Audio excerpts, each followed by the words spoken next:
सभी का बहुत बहुत स्वागत है। आज हम स्वरों का विभाजन आप लोगों को कई तरीकों से बताएंगे। किन किन आधार पर स्वरों का विभाजन है, किन स्वर को किसके अंतर्गत रखा गया है और यहीं से प्रश्न उठते हैं। आइए देखते हैं हिंदी में स्वरों का वर्गीकरण। मात्रा के आधार पर यदि देखा जाए तो स्वर दो प्रकार के होते हैं। पहला है ह्रस्व, दूसरा है दीर्घ। मात्रा के आधार पर दो प्रकार के स्वर, ह्रस्व स्वर, इसके अंतर्गत आ, ई, उ आते हैं। दीर्घ के आधार पर स्वर बड़ा आ, ई, उ, ए, आए, ओ, आओ, ये दीर्घ स्वर है जो मात्रा के आधार पर ह्रस्व और दीर्घ दो भागों में बांटे गए।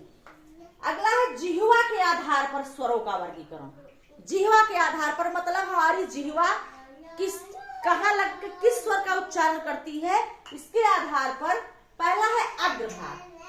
अग्रभाग जो है ये हमारी जिह्वा, अग्रभाग ई मतलब छोटी ई, बड़ी ई, ए और आए, छोटी ई, बड़ी ई, ए, आए, ये अग्रभाग। प्रश्न पूछता है ई, ये अग्र स्वर है, पश्च स्वर है, मध्य स्वर है, तो आपको पता होना चाहिए दोनों ई, छोटी और बड़ी ई, ए और आए, ये अग्र स्वर है। क्या है? ये अग्र स्वर है। दूसरा है मध्य स्वर। मध्य स्वर जो है ये आपके आते हैं, मध्य स्वर के अंतर्गत आता है बड़ा, मध्य स्वर के अंतर्गत आता है आ। क्या आता है? लिखना भूल गए थे, आ। मध्य स्वर में आ आता है, ये भी पूछा आता है। मध्य स्वर में आ और पश्च स्वर में बड़ा आ है, ये दोनों अंतर आप देख लीजिएगा। अगर पूछता है मध्य स्वर है आ, ई, उ, ए, तो छोटा आ जिसे कहते हो, आ जो है ये मध्य स्वर है और पश्च स्वर के अंतर्गत उ, ऊ, ओ, आओ, आ और आ, ये आता है पश्च स्वर। पश्च स्वर में दोनों उ, ओ, आओ, आ और आ, इस आपे लगे होने के नाते ये आपका पश्च स्वर है सारे। अब जिह्वा के आधार पर स्वरों को तीन भागों में बांटा गया है, अग्र स्वर, मध्य स्वर, पश्च स्वर। अग्र स्वर में दोनों ई, ए, आए है, मध्य स्वर में अ है, पश्च स्वर में उ, ओ, आओ, आ और आ। अगला है जीभ के उठने के आधार पर। जीभ के उठने के आधार पर स्वरों को बांटा गया है चार भागों में। पहला है संवृत्त, दूसरा है अर्धसंवृत्त, तीसरा है निवृत्त, चौथा है अर्धनिवृत्त। ठीक, संवृत्त, अर्धसंवृत्त, निवृत्त, अर्धनिवृत्त। संवृत्त के अंतर्गत ई और उ आते हैं। क्या आता है? ई और उ संवृत्त के अंतर्गत आता है।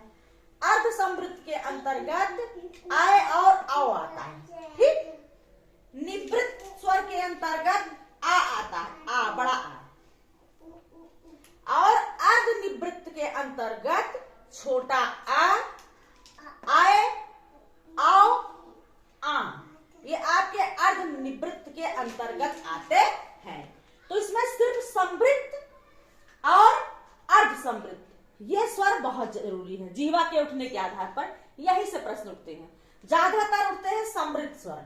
संवृत्त स्वर के अंतर्गत दोनों ई और दोनों उ आते हैं।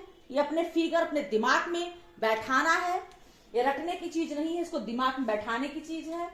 पश्च स्वर में बड़ा है, बहुत महत्वपूर्ण है, पूछा जाता है। मध्य स्वर में पूछा जाता है अ है।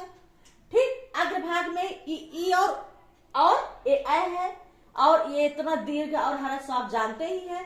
तो ये जिह्वा के आधार पर स्वरों का विभाजन और जीभ के उठने के आधार पर ये स्वरों का विभाजन ये बहुत महत्वपूर्ण है। अब यही से प्रश्न आते हैं। अब आपके ह्रस्व और दीर्घ से प्रश्न आने वाले नहीं है, ये पुराने घिसे पिटे प्रश्न है। अब ये आपके प्रश्न है जो हमें आपके अपने दिमाग में अग्र स्वर क्या है, मध्य स्वर क्या है, पश्च स्वर क्या है, संवृत्त क्या है, निवृत्त क्या है और अर्धसंवृत्त क्या है, अर्धनिवृत्त क्या है, ये आपको देखना पड़ेगा।